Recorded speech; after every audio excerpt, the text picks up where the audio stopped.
masjid ni.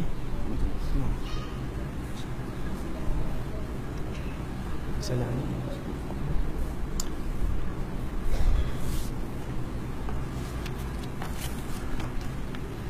Assalamualaikum warahmatullahi wabarakatuh.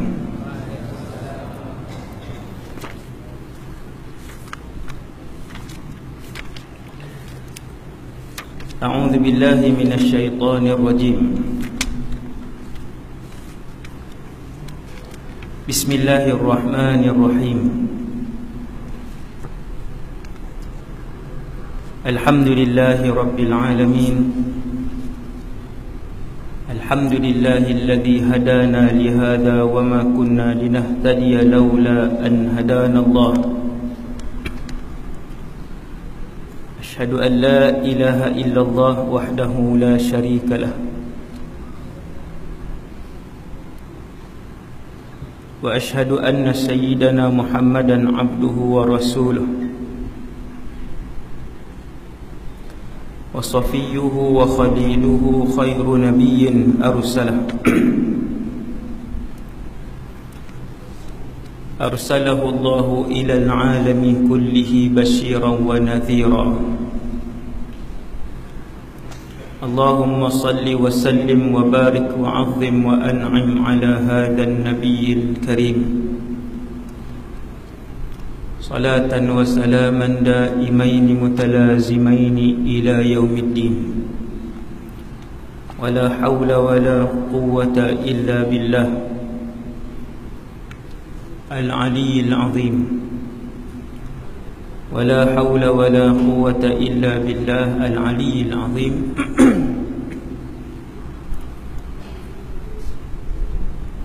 Wa la hawla wa la quwwata illa billah al-aliyyil azim. Amma ba'd. Terima kasih kepada Ustaz Khairul Fitri,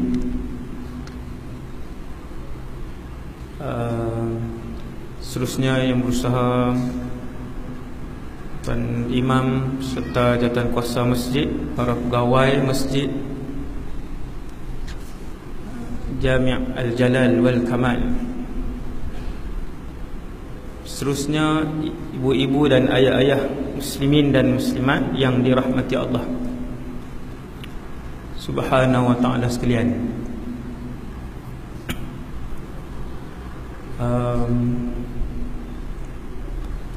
Saya dapat tajuk rupa paras Rasulullah sallallahu alaihi wasallam lebih kurang beberapa hari yang lalu lah. Kalau saya dapat awal, saya tolak lah. Sebab tajuk rupa paras Nabi SAW ni untuk orang-orang soleh bahaskan. Dan kita hidup pada tahun 1440 Hijriah, 1400 tahun selepas, lebih kurang selepas kewafatan Rasulullah sallallahu alaihi wasallam, yang melihat muka Nabi secara berdepan dan masuk Islam, mati dalam keadaan Islam. Mereka itu digelar sahabat. Dia syarat kena tengok muka Nabi. Kalau hidup satu zaman dengan Rasulullah sallallahu alaihi wasallam, masuk Islam tapi tak jumpa berdepan, maka dia bukan sahabat. Seperti Uwais ibn Amir Al-Qarni. Kita umat Rasulullah sallallahu alaihi wasallam, generasi pertama yang tak melihat dan tak sempat untuk melihat Rasulullah sallallahu alaihi wasallam, generasi selepas sahabat, iaitulah tabi'in. kemudian tabi'in. 1400 tahun, lama dah Nabi wafat. Dan ada dua keadaan untuk mengetahui rupa paras Rasulullah sallallahu alaihi wasallam. Yang pertama ialah melalui hadis Nabi sallallahu alaihi wasallam. Dan ulama pertama yang menghimpunkan hadis-hadis yang bercakap tentang bentuk fizikal, rupa paras, dan juga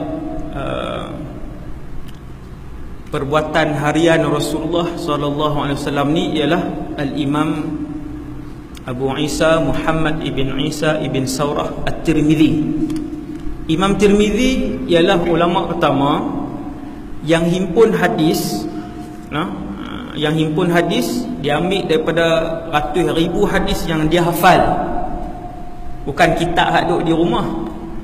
Daripada ratus ribu hadis yang dia hafal, Imam Tirmizi pilih hadis-hadis syama'il, orang panggil hadis-hadis syama'il, iaitu hadis-hadis yang bercakap tentang rupa paras Nabi, yang bercakap tentang bentuk fizikal Nabi sallallahu alaihi wasallam. Lebih kurang 400 hadis, dan kitab beliau menjadi kitab antara yang paling terkenal yang membincangkan tentang hadis-hadis syama'il Rasulullah sallallahu alaihi wasallam. Dan malam ni walaupun di masjid ni saya rasa ada ustaz baca dah, Ustaz Zamri. Ada ustaz yang dah baca tentang kitab ni lah di tangan saya ni. Kitab Syama'il ni sudah dibaca di masjid ni, tapi saya ambil juga hadis-hadis daripada kitab ataupun hadis-hadis yang dihimpunkan oleh Al-Imam Abu Isa Muhammad ibn Isa ibn Saurah At-Tirmidzi, yang wafat pada tahun 279 Hijriah. 279, ulama kurun ke-3. Awal lah, ulama kurun ke-3. Kita malam ni kurun 15. Malam ni kita kurun yang ke-15. Ibu, ayah-ayah muslimin dan muslimat yang dirahmati Allah Subhanahu wa taala sekalian, alhamdulillah para sahabat yang kuat ingatan mereka telah menghafal hadis-hadis daripada Nabi sallallahu alaihi wasallam. Dan sahabat-sahabat ini jugalah yang menyebarkan. Kalau sahabat tak sebarkan bagaimana rupa Rasulullah sallallahu alaihi wasallam, maka hadis-hadis ni tak sampai kepada kita pada malam ni. Pada malam ni seorang sahabat namanya Bara' ibn Azib radhiyallahu anhu, dia berkata, aku tidak pernah melihat orang yang memiliki rambut yang menyentuh sehingga bawah telinga, antara cuping telinga dan bahu, dengan memakai pakaian berwarna merah yang lebih tampan daripada Rasulullah sallallahu alaihi wasallam. Jadi tuan-tuan sekalian, yang pertama, Nabi Muhammad ni tampan. Bahasa hari ni handsome lah, senang. Sadu lain kan, sadu untuk tubuh badan. Yang tu tak masuk tajuk kita. Walaupun semua sahabat bila cerita tentang Rasulullah, sahabat akan sebut bahawa ni segan kalau saya sebut kan, bahawa Nabi SAW dadanya sama dengan perutnya. Dia turun macam tu lah. Kita hari ni sekali dengan saya turun betul-betul dia naik tu. Nabi sampai wafat, dada Nabi turun ke bawah macam tu, sama, sawi sadar, maksudnya tegak sampai umur 63. Subhanallah. Jadi yang pertama sekali keseluruhan 315 orang Rasul semua tampan, no? Semuanya tampan, diciptakan oleh Allah Subhanahu wa ta'ala. Maka kata para ulama, tengok Nabi SAW melalui hadis, kita juga akan melihat bahawa sahabat juga sebut Rasulullah SAW bahawa kami tidak pernah melihat yang lebih tampan dari Rasulullah SAW. Kami tak pernah melihat yang lebih tampan dari Rasulullah SAW. Semua dapat ke Nabi, no? Yang paling banyak solat pun Nabi, yang paling banyak senyum pun Nabi, yang paling banyak sedekah pun Nabi, yang paling tampan pun Rasulullah sallallahu alaihi wasallam. Ini kelebihan. Maka ulama sebut kita orang biasa ni 100 orang adalah seorang handsome. Cuba tengok ni, kan semua. Kali ni saya lah, kan semua. Kan? Jadi Allah Taala pilih seorang, kan? Maka para rasul ni diciptakan kacak, bukan saja-saja, tetapi sebagai salah satu daripada cara, salah satu tuan, bukan sebab utama, salah satu cara untuk menarik minat orang lain dengan Islam, no? Bahkan Rasulullah SAW bila dia sikat rambut, Nabi sikat, dia belah tengah. Di akhir-akhir hayat hidup pun Nabi belah tengah.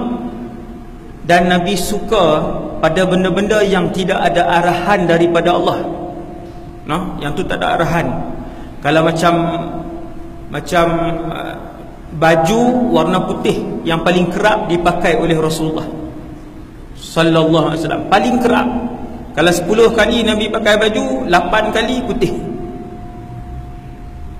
Paling Nabi suka adalah warna putih. Yang tu ada dalam sunnah, ada dalam sunnah. Adapun sikat rambut yang sunnahnya, selain daripada nak sikat rambut, bismillah, pasti Nabi buat bismillah. Yang kedua, Nabi akan mula sikat belah kanan, no? Ada dalil bahawa apa saja benda yang boleh buat kanan dan kiri, Nabi akan mula dengan kanan, no? Macam pakai kasut, ada kanan kiri, Nabi mula belah kanan. Sikat rambut ada kanan kiri, maka Nabi akan mula sikat di sebelah kanan. Saya pergi jauh dah tu. Semua saya nak beritahu, di peringkat awal dan di akhir hayat Nabi belah tengah, sama macam orang-orang Yahudi di Madinah ketika itu yang belah tengah. Kenapa? Kata para ulama, supaya boleh menambat satu sudut kecil, ya, bukan sebab utama. Dari satu sudut kecil boleh menambat hati orang Yahudi, tengok, oi, Rasul akhir zaman sikat macam kita, kan? Maka kemungkinan dari sudut tu, maksudnya Nabi guna semua ruang yang ada untuk menarik orang bukan Islam supaya tertarik dengan Islam. Tapi bukan yang tu yang paling utama, tidak. Sekecil-kecil ruang pun, tuan-tuan, sekecil-kecil ruang yang ada dalam dakwah untuk menarik orang bukan Islam akan digunakan oleh Rasulullah sallallahu alaihi wasallam, selain daripada wasilah yang paling besar, iaitulah menampilkan akhlak yang baik. Yang tu tunjang paling utama dakwah Nabi, selain daripada hal lain ni, meraihkan itu ini, maka Nabi SAW mempamerkan akhlak yang baik untuk menarik perhatian bukan Islam kepada dakwah Islam. Satu. Yang kedua, Al-Bara' ibn Azib sebut bahawa Rasulullah ni rambut panjang. Nabi rambut panjang. Keadaan Rasulullah ni adalah berambut panjang, dan rambut Rasulullah tidak kerinting dan tidak terlalu lurus. Bila saya mengaji Syama'il ni di Syria,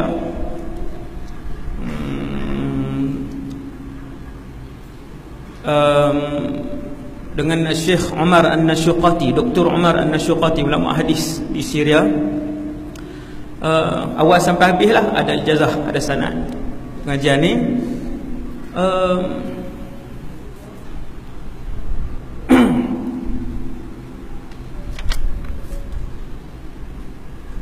Saya nak sebut apa tak saat ni, lupa lah. Tengok balik kitab ni, rambut tadi ni, rambut panjang kan. Diceritakan oleh para sahabat radhiyallahu anhum bahawa rambut Nabi tidak terlalu lurus dan tidak terlalu kerinting.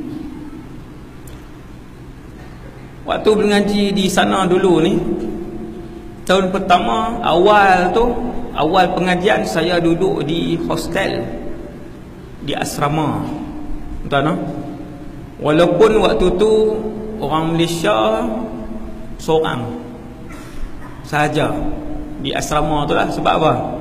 Sebab dia ada peraturan dia kan, keluar pukul berapa, balik tak boleh lebih pukul berapa, lepas tu tak boleh tengok filem apa semua kan, tak boleh tengok TV. Maka saya seorang, bukan nak kata saya baik, tapi terpaksa korbankan lah benda tu. Tapi dapat banyaklah kelebihan bila duduk seorang ni kan, alhamdulillah lah. Bukan duduk seorang dalam bangunan tu, hak Melayu Malaysia seorang saja, hak lain bangsa lain. Tuan-tuan, bila mengaji Syama'il, belajar Syama'il, Imam Tirmizi himpun hadis-hadis yang cakap tentang Rasulullah ni.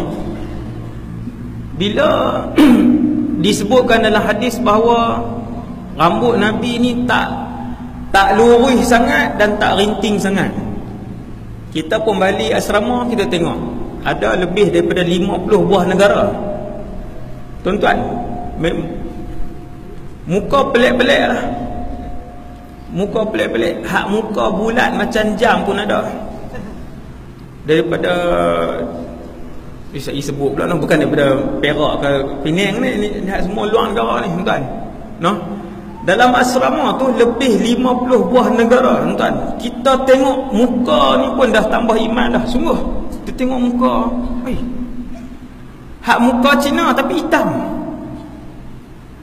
Macam-macam lah, daripada seluruh dunia punya muka. Ada yang hak muka bulat tu daripada Mongolia, dia bulat. Jadi bila baca hadis, dia sebut tidaklah muka Rasulullah itu bulat. Saya pun bayang, macam ni bukan bulat macam ni. Bukan tunjuk kat dia kan, sekali kita duduk pergi kata kat dia, ni bukan muka macam Rasulullah ni. Dia kata awak hang tu tinggi sangat kan. Jadi tak kata, cuba tengok adalah bila sifat-sifat Nabi disebut tu dengan jelas, kita boleh tengok setiap sifat yang disebutkan secara terperinci itu. Bila tengok daripada berpuluh-puluh buah negara, macam Allah tunjuk depan kita, bukan macam ni, bukan macam ni, macam ni. Bila dia cerita bulu dada Nabi macam mana, tuan-tuan, diceritakan bulu dada Nabi macam mana apa semua. Dia turun orak halus, bersambung sampai ke pusat. Nak faham apa? Maka bila mandi kan, takkan pakai baju kot mandi, barang sangat pakai jubah kan. Memang semua buka baju lah. Maka saya pun perhati hak bulu sang tu, bulu dada dia tentu ya. Ada bulu dada ni merimbun sampai naik ke sini ni, merimbun ruangan taman. Saya pun tengok, hak ni. Bila dia ceritakan dalam Syamil, cerita bulu dada Nabi ni, dia seimbang di antara kanan dan kiri, kemudian dia bersambung satu orak halus. Cerita bulu dada pula dah. Ini tajuk lain ni, nak abang kan, subhanallah. Dia bulu tu membentuk satu line yang halus bersambung sampai ke pusat. Dan kebanyakan yang bulu macam tu adalah lelaki-lelaki Syria, hak tampan lah kan. Baru kita boleh bayang, bukan duk bintang gambar dah. Saya tengok, ni bulu dada Nabi SAW. Hidung ni tuan-tuan, ada 20-30 jenis hidung. Bila disebutkan hidung Nabi yang mancung dan tajam, di hujungnya tajam, saya perhati, rupanya bukan semua orang Melayu memang tak ada adalah hak tajam. Tak usah perhatilah. Ustaz Khairul kah, siapa kah kan, jadi JK 30 tahun kah, hidung macam tu lah. Hak tajam-tajam ni yang melaksana lah, Dan bila hidung yang tajam ni, bila disebut aqnal irnin, disebut dalam bahasa Arab, hidung yang tajam di hujung tu jadi sampai,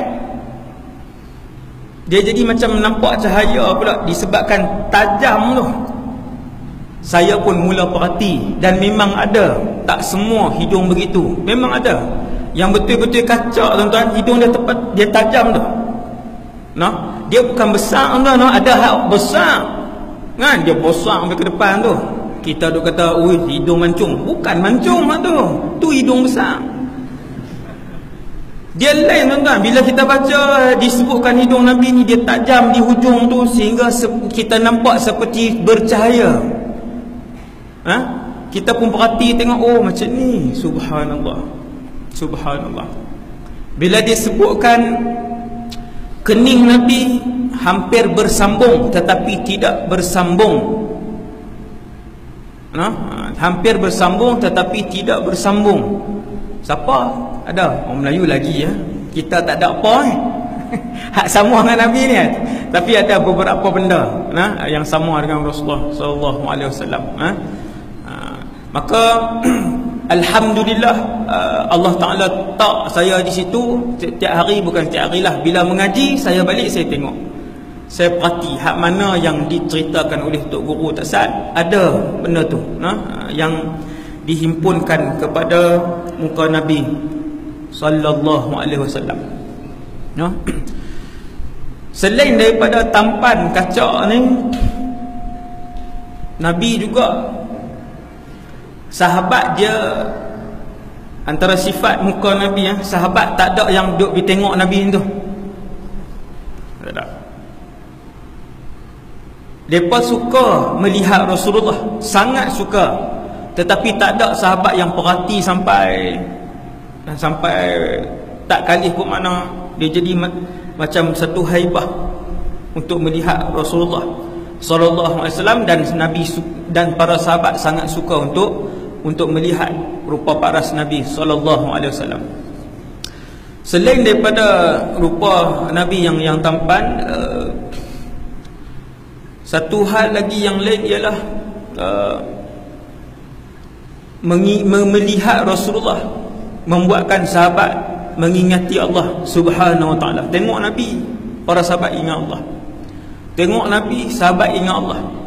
Maka kesemua sahabat berebut-rebut kalau solat untuk berada pada saf yang pertama di sebelah kanan. Sebab Nabi bila solat, Allahumma antas salam wa minkas salam, Nabi akan beralih di sebelah kanan, dan kadang-kala Nabi menghadap keseluruhan badan dia, menghadap ke makmum, dan yang selalunya Nabi ke belah kanan lah begitu. Maka sahabat yang duduk belah kanan semuanya akan melihat Rasulullah. Mereka suka untuk tengok Nabi dan mereka merindui Rasulullah sallallahu alaihi wasallam. Kira kalau Nabi hantar keluar saja, keluar pergi mana-mana, jadi wakil ke apa ke, teringat Nabi sallallahu alaihi wasallam. Jadi ada sahabat dalam satu kisah nama Hisham ibn Al-As, sahabat Nabi. Kisah ni disebutkan oleh Al-Imam Ibn Kathir, dan Imam Ibn Kathir sebut isnaduhu jayyid wa rijaluhu thiqat. Sanad hadis ni A, dan perawi-perawi dia semuanya thiqah. Tapi pelik cerita ni, iaitu dua orang sahabat, Hisham dan juga seorang lagi tak disebutkan nama, diutuskan untuk pergi berjumpa dengan Maharaja Rum. Maharaja Rum yang waktu tu merupakan dua kuasa besar dunia, dua tertinggi waktu tu tuan-tuan. Kalau tuan-tuan sebut hari ni dunia moden, dua tertinggi kita kata Amerika dengan Rusia lah, paling empat kan. Ketika Rasulullah menjadi Perdana Menteri Madinah, dua kuasa besar dunia ketika itu adalah Rom dan Parsi. Rom dan Parsi. Kedua-dua ini dikalahkan pada zaman pemerintahan Sayyidina Umar bin Al-Khattab. Kalau tuan-tuan nak dengar cerita dia, suruh Ustaz Fitri buat tajuk tu, panggil mana-mana Ustaz kan. Bagaimana mereka dikalahkan pada zaman Sayyidina Umar. Zaman Sayyidina Umar ni zaman keemasan Khulafa' Rashidun. Zaman emas Khulafa' Rashidun ialah pada zaman Umar bin Al-Khattab. Jadi waktu hantar ni bukan zaman Sayyidina Umar, sama ada zaman Rasulullah atau pada zaman Abu Bakar peristiwa ni. Dua sahabat ni pun pi, nak cerita panjang ke pendek? Kan, dua sahabat ni pun pi, kemudian jumpa menteri besar dia dulu, no? Maharaja Rom ni dia ada menteri dia banyak lah, dia mata-mata tempat, dia punya gubernur dia maharaja, dia ada gubernur dia banyak. Jumpa gubernur dia di Syria, di Dimashq, Damsyik tu, di Dimashq. Jumpa, berunding apa semua, ni saya pendekkan lah tu, no? Berunding apa, kemudian akhirnya dapat berjumpa dengan maharaja pertama, Maharaja Rom, hak nombor 1 punya. Maka mereka ni pun pi. Bila jumpa dengan Maharaja Rom yang pertama ni, maharaja ni pun soal jawab lah, sebab ada penterjemah di situ yang fasih bahasa Arab. Soal jawab, kamu solat macam mana, kamu puasa macam mana, kamu soal jawab bang apa semua. Dan kedua-dua sahabat ini pergi untuk berjumpa dengan salah satu daripada kuasa besar dunia ini, adalah untuk menyebarkan Islam, bukan nak jual minyak kelapa sawit, bukan nak pergi cari projek, tuan. Subhanallah. Tengok pemerintahan dulu. Rasulullah sallallahu alaihi wasallam buat apa yang Nabi sebut. Apabila Nabi sebut kepada kita untuk kita mengajak orang lain kepada Allah dan Islam, Rasulullah sendiri dengan berani, Abu Bakar sendiri dengan berani, Sayyidina Umar juga dengan berani berdakwah kepada maharaja-maharaja, presiden-presiden dunia ketika itu, untuk mereka memeluk Islam kalau nak selamat. Padahal tentera Madinah ketika itu, tentera Madinah waktu itu tidak melebihi 100,000 orang tentera Madinah, no? Rom kalau dia arah tentera cawangan saja boleh turun 300,000 orang, 400,000 orang. Ada kisah dia. Saya ambil angka tu, bukan saja-saja angka tu. Rom, maharaja dia, kalau dia arahkan gubernur dia, gubernur mana-mana, gubernur ni macam menteri besar lah, dia arahkan gubernur sekian, buat turun, pergi serang sekian, 400,000 turun. Bukan yang pusat lagi tu, tu baru tentera yang punya ramai. Tapi berani Rasulullah, berani Abu Bakar, hantar surat, hantar wakil lagi, bawa surat, pi sebut kepada mereka, kami pesuruh kepada Rasulullah, utusan kepada Rasulullah sallallahu alaihi wasallam, mengajak kalian kepada Islam. Kemudian tak habis hari itu, Maharaja Rom bagi satu rumah, homestay lah kot. Takkan homestay, no? Maharaja Rom kan. Sahabat Hisham ni kata rumah cantik, rumah mewah, bagi kat mereka untuk duduk selama beberapa hari. Dan ada satu malam mereka pun dipanggil, tuan-tuan, kisah ni dipanggil untuk pergi ke satu tempat bangunan lah. Maharaja ni sendiri, tuan-tuan tengok dia punya apa khazanah negara dia yang dia nak tunjuk. Masuk ke dalam bangunan yang besar tu, maka ada banyak kotak-kotak-kotak yang dikunci dengan rapi. Kotak lah, kotak. Maka Maharaja Rom pun bawa pergi dekat, dia pun buka kotak yang pertama, buka kotak tu, dikunci khazanah negara tu dalam tu. Kemudian dibuka, diambil satu bekas sutra, kemudian dibuka, bekas tu ada muka orang, leher dia panjang, kemudian dia tidak ada jambang orang tadi ni, kacak. Maharaja Rom pun tanya, ata'rifuna man hadha, kalian kenal ke siapa ni? Sahabat dia orang tadi kita tak tahu. Dia pun sebut, ni Nabi Adam alaihissalam. Gambar. Cerita ni cukup pelik, main mana gambar zaman tu kan, cukup pelik.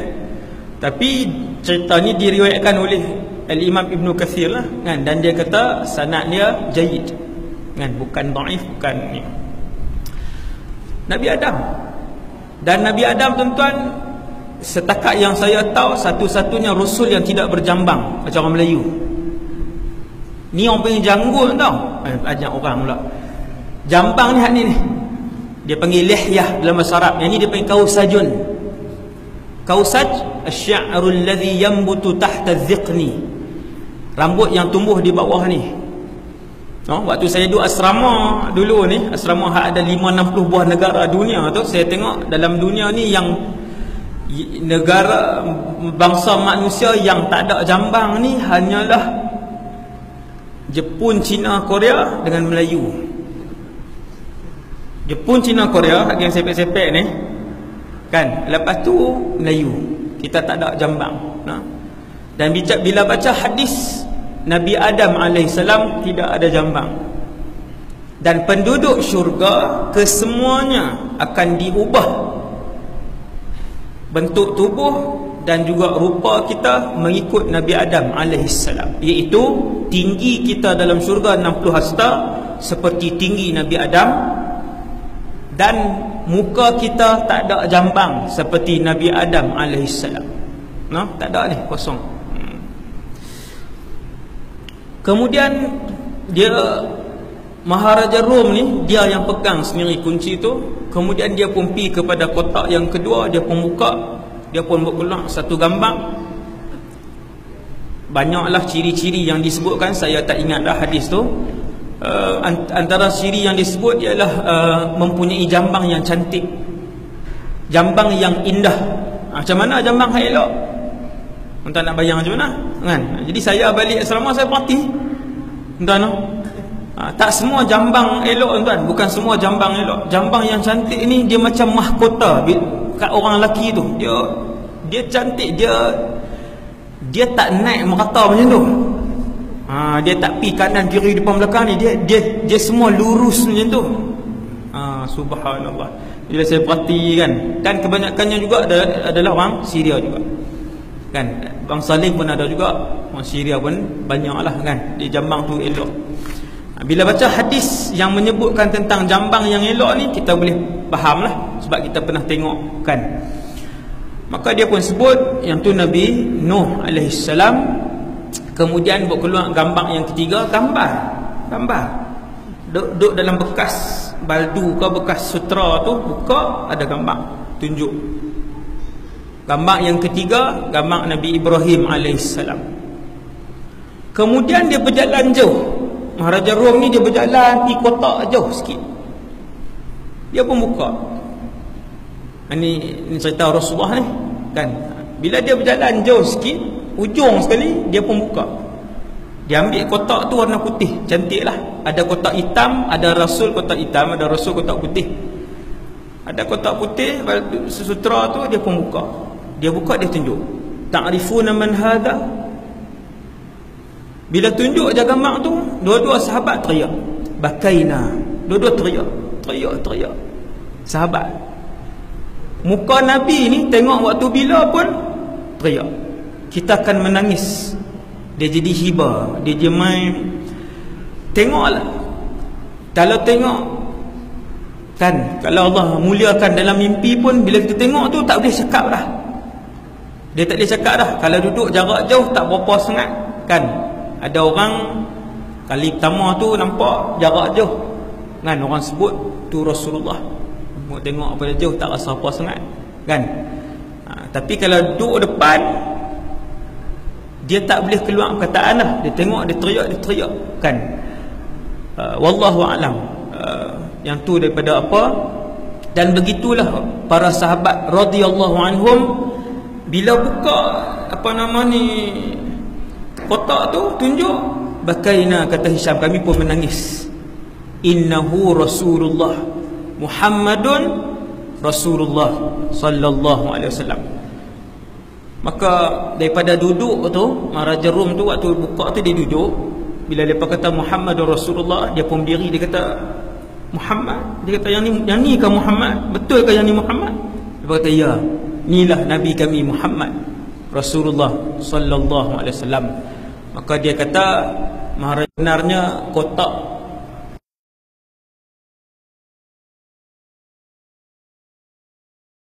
duduk untuk aku lihat apa reaksi kalian. Nak beritahunya para sahabat, radhiyallahu anhum, bukan kita kenal pun tuan.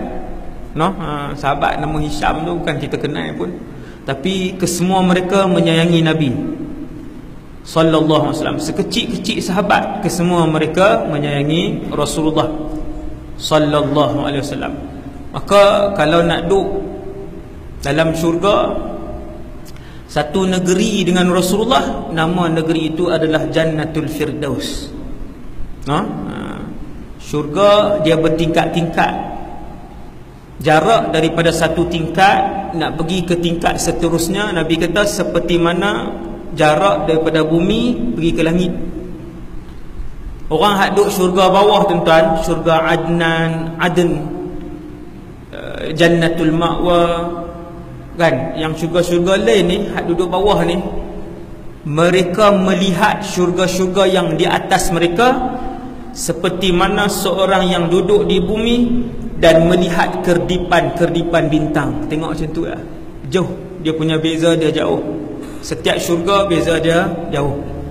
Kalau nak boleh tengok Rasulullah hari-hari, kalau nak boleh bersembang dengan para Nabi setiap hari, mesti kena Jannatul Firdaus. Sebab tu Nabi kata kalau minta syurga, Nabi kata minta Al-Firdaus Al-A'la. Nabi kata kalau minta syurga, minta Al-Firdaus Al-A'la, minta Firdaus yang tertinggi, sebab dia adalah tempat tinggal para Nabi dan Rasul dan orang-orang yang terpilih. Orang terpilih. Jadi Rasulullah SAW rambutnya tidak kerinting seperti Nabi Nuh alaihi salam. Nabi Nuh rambut dia kerinting. Nabi Nuh rambut dia kerinting. Ja'dun qata dalam bahasa Arab. Ja'dun qata, rambut yang kerinting. Nabi Muhammad tidak kerinting begitu dan tidaklah terlalu lurus seperti rambut Isa ibn Maryam alaihi salam. Lurus. Nabi Isa pun rambut panjang sampai bau juga, tapi dia lurus. Nabi ni kalau turun dia naik sikit, tapi bukan naik melengkui macam tu. Dia turun sampai sini tapi dia naik sikit. Segak lah kan dia tengok orang panjang, orang handsome kan, dia panjang tu, dia naik sikit. Dan Nabi kata para sahabat, kana Rasulullah sallallahu alaihi wasallam yukthirul qina'.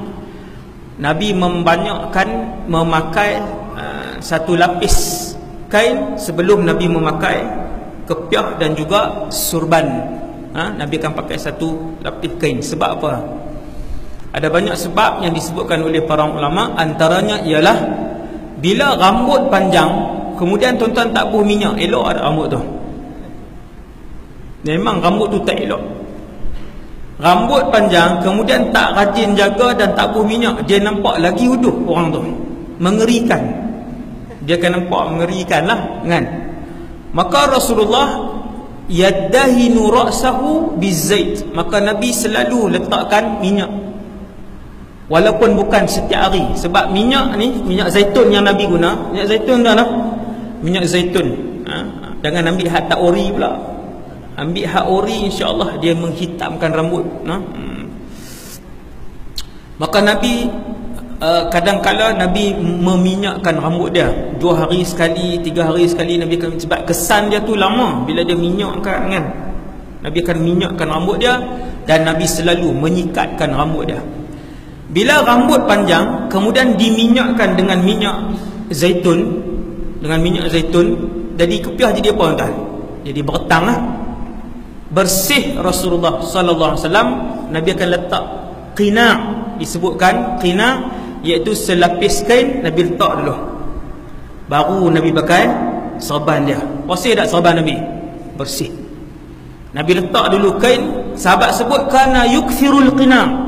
Nabi mesti letakkan qina' dulu, lapisan kain tu dulu sebelum pakai serban. Kalau buh minyak, sikat serban terus, jadi apa serban? Hitam Bersih Rasulullah, kata para sahabat, bersih Rasulullah. Nabi akan ambil satu kain, Nabi buh di atas kepala, Nabi ikat.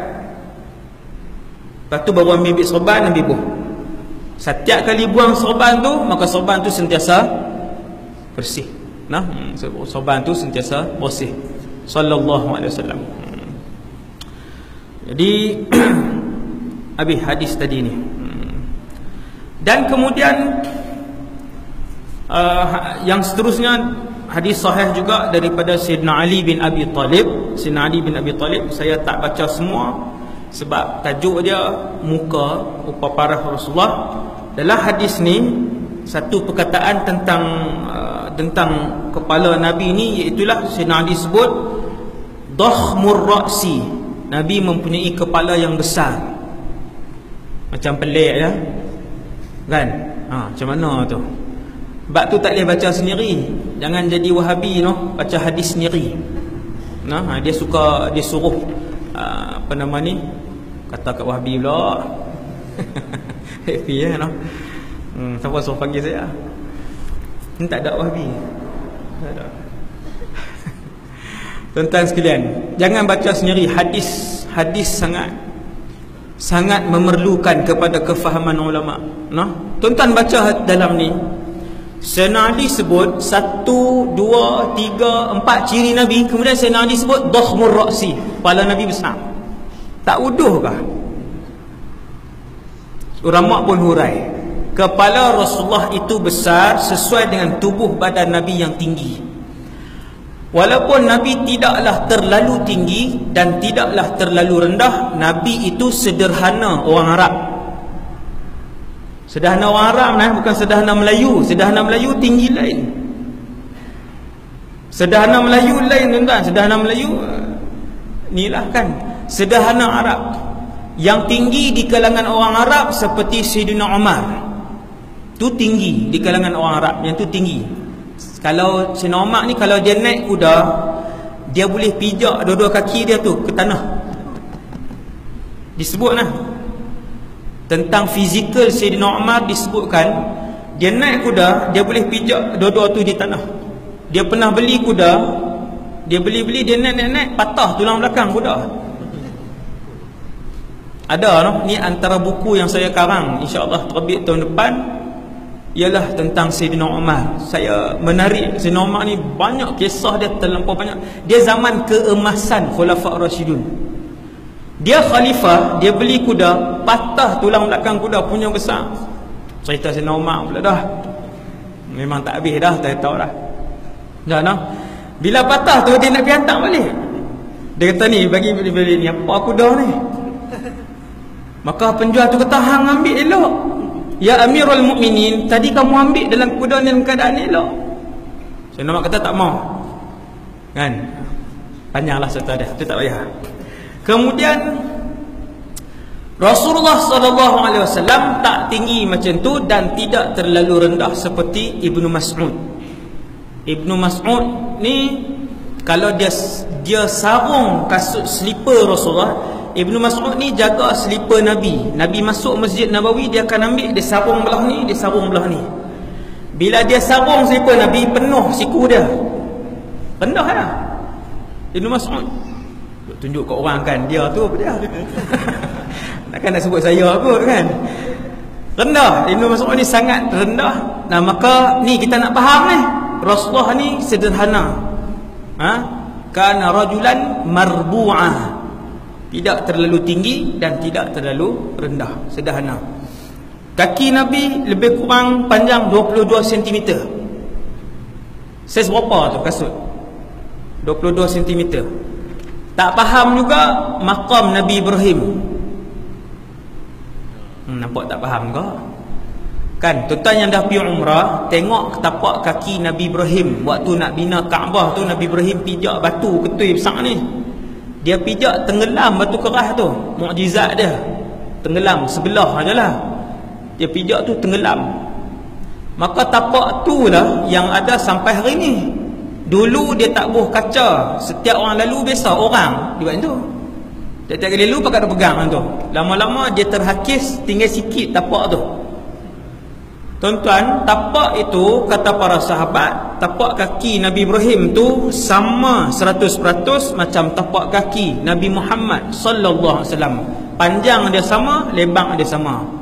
Lepas pun pi tengok ukur, lebih kurang panjang dia 22 cm, lebar dia 11 cm.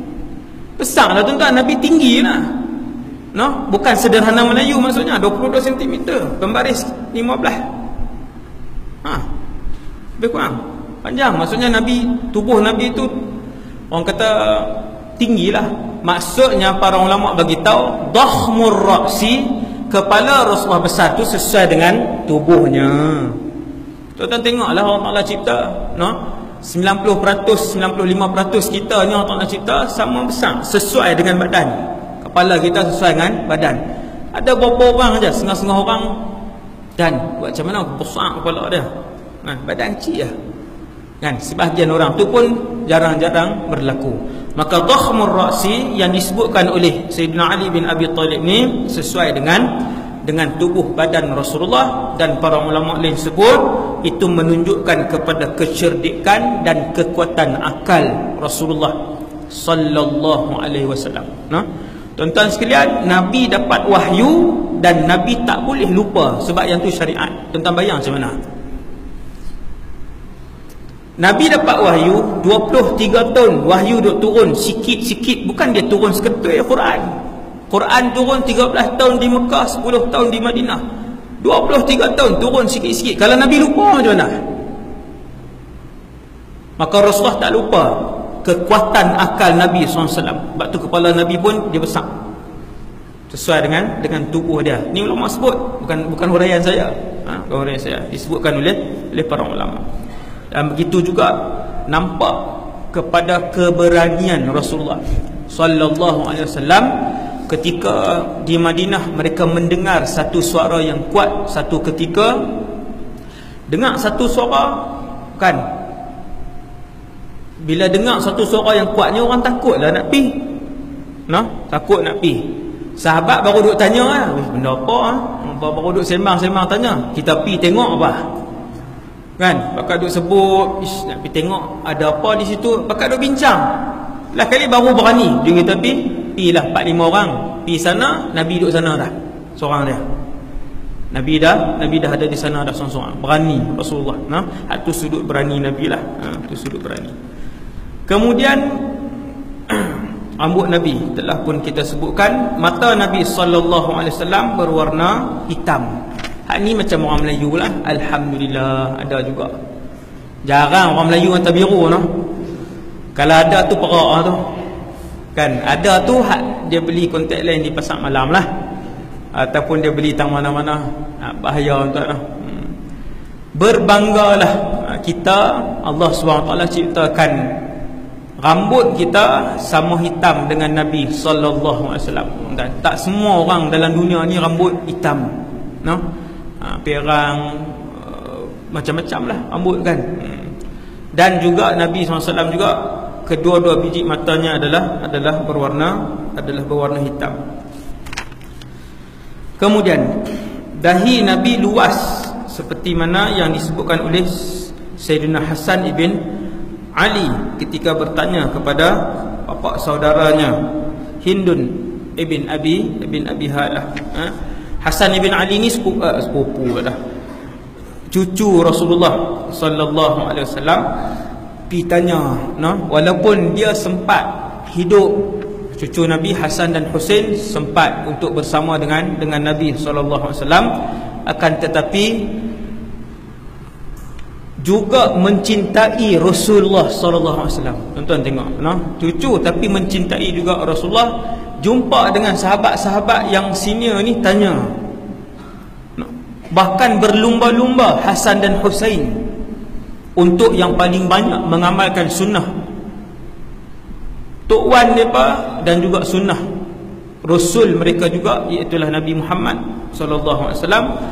Pi tanya, kawan ni pi tanya dia ni, hak ni pi tanya dia ni. Sayyidina Hasan bin Ali satu hari pergi bertanya dengan Hindun ibn Abi Halah, lelaki. Bukan Hindun yang isteri Abu Sufyan tu. Hak ni Hindun ibn Abi Halah. Maka dia cerita panjang.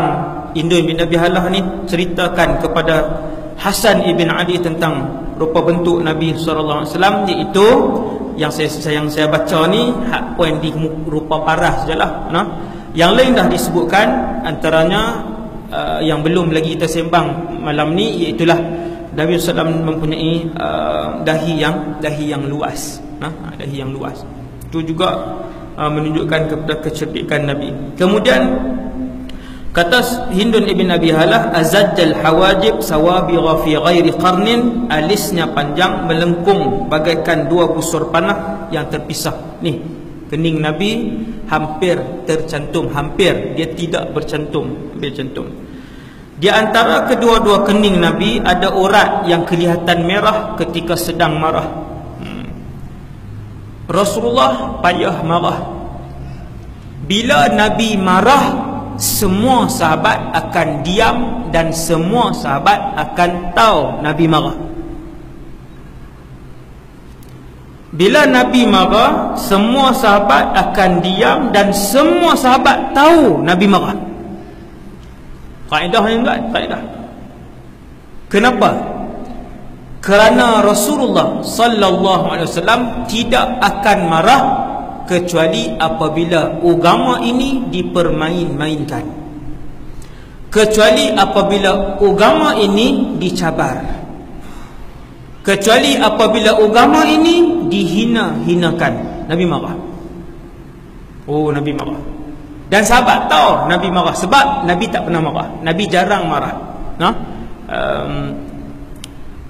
Dalam dalam hadis ada seorang ulama himpunkan 120 tempat sedih dan gembira Rasulullah. Nabi senyum sampai nampak gigi, Nabi senyum, dan tempat-tempat yang Nabi marah lah.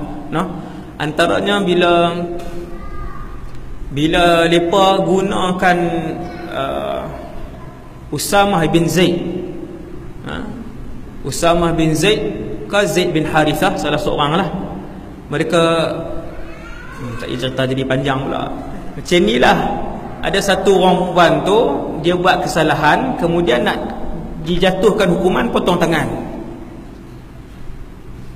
Orang tak pergi jumpa Rasulullah untuk minta korang hukuman potong tangan tu. Mereka pergi jumpa orang yang Nabi sayang. Tu cerita dia. Usamah ke Zaid bin Harithah? Zaid bin Harithah. Salah. Zaid bin Harithah tu ayah Usamah bin Zaid, anak. Dua-dua orang ni tuan-tuan lebih disayangi oleh Rasulullah daripada Sayyidina Umar. Daripada Sayyidina Umar. Benda tu disebutkan. Bila Abdullah bin Umar sebut ke ayah dia, tengok Nabi sayang mereka tu kan. Maka Sayyidina Umar pun memang sebut bahawa mereka itu lebih disayangi oleh Rasulullah SAW. Jadi orang guna mereka lah, Zaid bin Harithah. Maksudnya, wahai Zaid ataupun Usamah lah, salah seorang, boleh tak pergi cakap kat Rasulullah. Maka waktu tu Sayyidina Zaid ataupun Sayyidina Usamah waktu tu berat. Akhirnya dia pun beranikan pergi cakap kepada Nabi SAW. Habis dia cakap, sebelum Nabi bagi jawapan, muka Nabi dah merah. Bila muka Nabi merah, naik urat marah. Di muka Nabi ni ada satu urat marah. Urat marah tu duduk di antara dua kening ni. Ketika Nabi marah, urat tu kan naik macam ni. Dia naik batas. Oh, lagi handsome, lagi marah, lagi kacak. Dia lagi marah, dia naik. Ada orang kan, lagi dia marah, lagi kacak kan. Dia naik dengan urat apa semua pula. Muka Nabi kemerah-merahan, naik urat marah tu. Maka sahabat tahu Nabi sedang marah. Dan Nabi hanya marah kerana Allah dan kerana Islam. Kalau Nabi marah, itu keadaan Rasulullah SAW. Hidung Rasulullah mancung, di hidungnya ada cahaya yang memancar sehingga orang yang tidak melihatnya betul-betul akan menyangka hidung Rasulullah lebih mancung daripada yang sebenarnya. Yang tu kita dah sebutkan sebentar tadi. Kemudian Nabi ini dari segi keadaan, daripada muka Nabi, apabila orang panggil Nabi ya Rasulullah ke belakang, maka Nabi tak kalih macam tu. Nabi akan kalih seluruh tubuhnya. Tuan-tuan, hak ni saya pun tak buat, semua kita tak buat. Siapa pun yang panggil Rasulullah, termasuk kanak-kanak dan hamba, abdi, ya Rasulullah, kok ni panggil ya Rasulullah, minta macam tu. Buat tu kita. Buat apa? Kalih pun tak. Apa dia? Kan? Orang panggil apa dia? Duk tani. Sifat Rasulullah dia akan kalih seluruh tubuhnya masuk muka. Lepas tu dia cakap ya Allah. Satu sifat tu dah satu masjid tak buat. Satu sifat tu saja termasuk hak cakap ni kita tak buat. Begitu tinggi akhlak Nabi, begitu tinggi. Siapa pun panggil Nabi, idza iltafata jami'an, the whole body. Nabi akan kalih keseluruhan tubuh dia.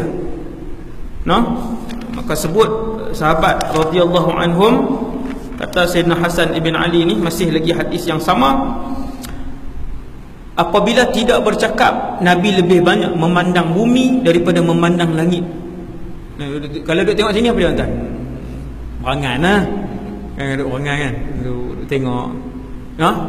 Apabila tidak bercakap dan tidak berbincang dengan orang, jullu nazarihi ilal ard, kata para sahabat, Nabi akan membanyakkan tengok bawah dalam keadaan berfikir. Kebanyakan pandangan Nabi adalah ke bawah. Wa jullu nazarihi al-mulahadhah. Bila Nabi tengok ni, Nabi berfikir. Sahabat tengok termenung kosong dengan berfikir, memang beza tuan. Cikgu lagi dia tahu hak ngajak di kelas. Dia cukup tahu ni saya tengok, saya cikgu tuan. Kan? Hak tengok muka saya tapi duduk di rumah lah. Duduk makan nasi lah di rumah, kita boleh tahu. Dengan renungan yang berfikir lain tuan. Maka jawab kata para sahabat, apabila Nabi tidak bercakap, Nabi akan banyak tengok ke bawah, dan Nabi banyak mulahadhah, Nabi banyak berfikir. Sebab orang yang kerja urusan dia banyak, maka dia memerlukan masa untuk berfikir, Jadi begitulah muka Nabi, keadaan Nabi di muka dia, mata Nabi hitam, kening Nabi yang hampir bersambung, mulut Nabi yang besar, dhali'ul fami, bukan bibir tebal tuan, lain bibir tebal lain, mulut besar lain, sesuai dengan rupa Nabi, tetapi bukan bibir tebal. Disebut dhali'ul fami. Sahabat tanya apa itu tabi'in tanya apa itu dhali'ul fami, maka seorang yang lain jawab wasi'ul fam, mulut Nabi, mulut Rasulullah yang besar. Dan muka Rasulullah SAW bercahaya. Yang ni semua orang tahulah, muka Nabi bercahaya, nur. Ni hak duk kata nur Muhammad ni kan, perbahasan nur Muhammad ni macam-macam. Cahaya daripada Nabi Muhammad, nuru Muhammadin, cahaya Muhammad, mudhaf ilaih. Dia panggil dalam bahasa Arab idhafah haqiqiyah. Idhafah haqiqiyah imma bimakna min aw li aw fi. Nur Muhammadin, nur li Muhammad, cahaya kepada Muhammad. Siapa dia yang nak bangkang bahawa muka Nabi bercahaya?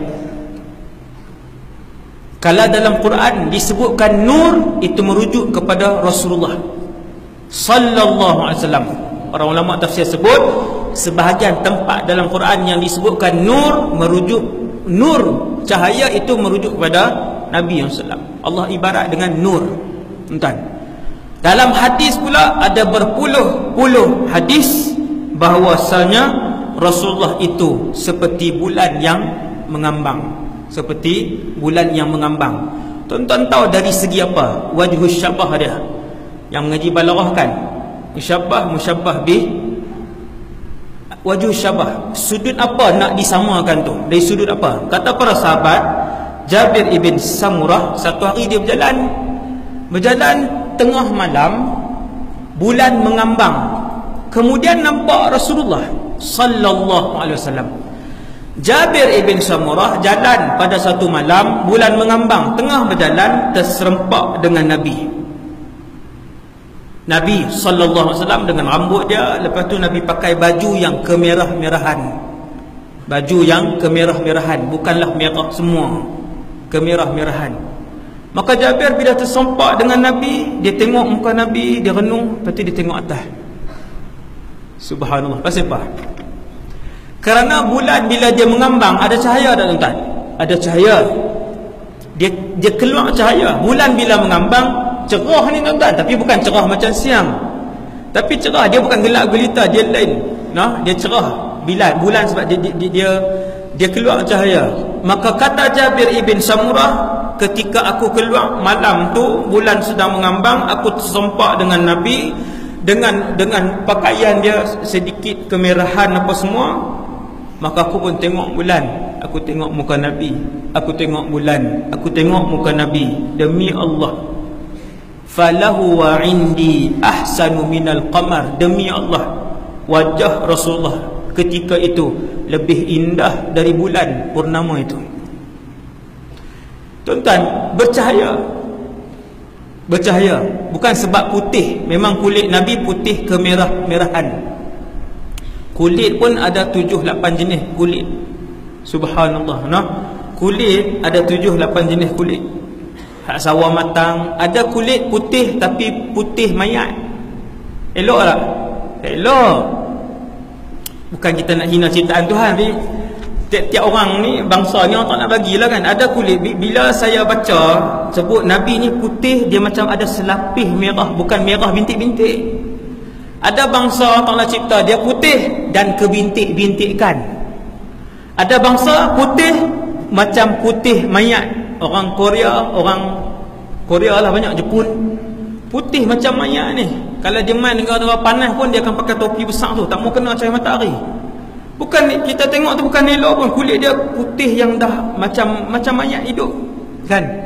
Putih kemerah-merahan ni macam orang Iran, macam orang Syria. Yang saya nampak dua saja, Iran, Syria dan Turki kan. Dan Turki dia putih, dia ada macam selapis merah pula. Begitulah rupa paras Nabi SAW. Cahaya yang keluar tu bukan daripada putih saja, tetapi wajah Nabi itu bercahaya. Bahkan yang bercahaya itu bukanlah wajah Rasulullah saja, tuan-tuan yang dirahmati Allah. Yang bercahaya itu adalah keseluruhan tubuh Nabi sallallahu alaihi wasallam, semua cahaya. Bila dia tengok Jabir bin Samurah, dan tak terkenal pun sahabat ni, tetapi setiap sahabat ini bila cerita tentang muka Nabi, dia akan sebut seperti bulan purnama. Dari segi apa? Dari segi memancarkan cahaya. Bukan muka kosong macam kita lah, dipancar cahaya. Punya indah tak tahulah tuan-tuan. Al-Bara' ibn Azib pun macam tu juga. Bila orang tanya kepada sahabat Nabi nama Bara' ibn Azib, adakah muka Rasulullah ni seperti pedang? Dia berkilat macam pedang, dia bersinar seperti pedang. Maka jawab Bara', la bal mithlal qamar. Tidak, tetapi muka Nabi seperti bulan mengambang. Nampak tuan? Bila sahabat ni sahabat lain ni, bila cerita tentang rupa Nabi sallallahu alaihi wasallam. Dan yang terakhir sekali, saya rasa tak ada dah, yang tu saja. Yang terakhir sekali ialah rambut Nabi sehinggalah Nabi berumur 63, di rambut Nabi hanya ada sedikit uban sahaja. Ada sahabat sebut sedikit uban, ada sahabat sebut tak lebih 30 helai uban, ada sahabat sebut beberapa puluh uban. Sayyidina Anas ibn Malik yang duduk dengan Nabi 10 tahun, dia kata aku kira uban di kepala dan di jambang Nabi sallallahu alaihi wasallam ada 14 helai sahaja. Hak ni yang paling hebat lah. Hak lain tu sebut nak dekat-dekat dah, ada berapa puluh, ada tak lebih sekian, macam itulah kan. Sekata Sayyidina Anas, ma'adattu fi ra'si Rasulillah wa lihyatihi illa arba'ashrata sya'ratan bayda kan. Dan aku mendapati hanya ada 14 helai saja yang berwarna putih. Maksudnya tuan-tuan, sampai umur 63 kekal tampan Rasulullah sallallahu alaihi wasallam, semua hitam. Ni jambang-jambang ni semua hitam. Betul tak? Tu hak mana hak selama ni hak mimpi jumpa Nabi rambut putih kan. Panjang-panjang dah tapi putih semua. Bukan dia. Memang bukan dia. Sebab tu kena baca Syama'il. Kena tengok Syama'il. Gigi Nabi pun dia tak rapat sangat dan dia tak jarang sangat. Dia bila Nabi cakap tu macam keluar cahaya sikit kat celah-celah tu, tapi bukannya jarang. Ni kat celah-celah ni dia Nabi cakap. Bukan keluar torchlight. Keluar macam cahaya sikit-sikit ni kat gigi dia. Dan yang terakhir sekali tuan-tuan yang dirahmati Allah SWT sekalian, kata para sahabat, ma ra'aitu ahadan aktsara tabassuman min Rasulillah sallallahu alaihi wasallam. Kata Abdullah ibn Harith, aku tak pernah jumpa satu orang pun yang lebih banyak senyum daripada Rasulullah sallallahu alaihi wasallam. Tuan-tuan tengoklah orang hari ni, banyak memasamkan muka ke banyak senyum? Kalau nak senyum ni kat siapa? Kalau nak senyum ni selalunya orang bawah dia nak senyum kat orang atas. Sebab orang atas tu nak bagi markah akhir tahun nanti. Sebab orang atas tu nak, yang boleh bagi tahu dia ni nak pindah ke mana, nak pindah ke mana. Senyum. Senyum yang ada, yang mengharapkan imbuhan. Tetapi apabila manusia yang paling Allah sayang, yang tak perlu kepada siapa pun di bawah dia, Nabi Muhammad, tiba-tiba dialah yang paling banyak senyum di kalangan para sahabat. Sahabat kata tak ada. Yang paling banyak senyum di kalangan kami Rasulullah sallallahu alaihi wasallam. Berkata Jarir, semenjak aku masuk Islam, tak pernah lagi aku bertemu dengan Rasulullah kecuali Nabi akan senyum kepada aku, illa tabassam. Subhanallah. Nah, kecuali Nabi membanyakkan, kecuali Nabi menghadiahkan senyuman, kata Jarir kepada aku. Maka begitulah rupa paras Nabi SAW. Sudahlah mulia, tampan pula. Sudahlah tampan, berakhlak baik pula. Sudahlah berakhlak baik, disayangi Allah pula. Sudahlah disayangi Allah, pahalanya banyak pula. Sudahlah pahala banyak. Semua orang sayang Nabi SAW. Jadi saya rasa sekadar tu dulu insya-Allah untuk malam ni.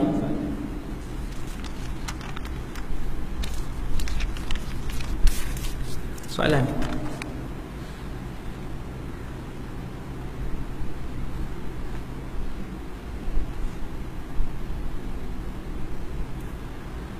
Saya ada dengar ada orang tanya, hang semayang ikut siapa? Ikut Rasulullah. Katanya semayang hang tak sah sebab kita tak pernah lihat Nabi dan bersama Nabi. Katanya yang betul kita semayang ikut ulama-ulama, tuan-tuan guru yang kita belajar. Apa pendapat ustaz mengenai soalan tersebut? Kita semayang ikut Rasulullah lah. Entah no? Al-Imam Syafi'i, bila orang tengok dia semayang, ni imam mazhab kita ni, fiqh kita semua daripada dia. Al-Imam Syafi'i bila orang tengok dia semayang, Imam Syafi'i ni berwajah tampan, dia keturunan Nabi. Sambung lagi. Berwajah tampan, Ahlul Bait, keturunan Rasulullah. Tidak ada yang lebih fasih daripada dia apabila bercakap.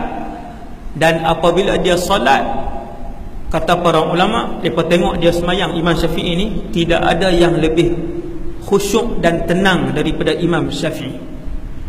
Al-Imam Syafi'i, dia ambil ibadat semayang ni daripada tok guru dia. Tak silap saya, Khalid ibn Muslim Az-Zinji, tok guru dia di Mekah. No? Kemudian tok guru tersebut ambil daripada orang atas, kemudian yang tu ambil daripada atas, kemudian situ dia ada sanad dia, tuan-tuan. Sanad buat ibadat Al-Imam Syafi'i. Daripada siapa dia belajar setiap pergerakan itu, dari tok guru dia naik ke atas, sampailah tabi'in, sampailah para sahabat, dan sahabat melihat Rasulullah sallallahu alaihi wasallam. Itu jawapan yang pertama lah, no? Jawapan yang kedua, tuan-tuan, ada beribu-ribu hadis yang menceritakan tentang bagaimana ibadah Rasulullah sallallahu alaihi wasallam. Beribu hadis. Nabi angkat takbir macam mana, Nabi tengok mana, Nabi baca apa, Nabi rokok macam mana, tangan Nabi pegang tangan mana. Beribu hadis itulah yang sampai kat kita. Dan akhirnya kita tahu macam mana cara Nabi solat. Bila tahiyat Nabi tak kaki macam mana, hadis. No? Kita tak biasa jumpa ni lah, kan? Yang kata tak ada tu. No? Padahal benda tu sangatlah banyak terperinci bagaimana Nabi beribadat, berpuasa, solat, haji, dan yang lain-lain. Wallahu a'lam. Yang baik daripada Allah, yang lemah dan kurang daripada diri saya sendiri. Aqulu qali hadza astaghfirullahal azim li wa lakum. Assalamualaikum warahmatullahi wabarakatuh.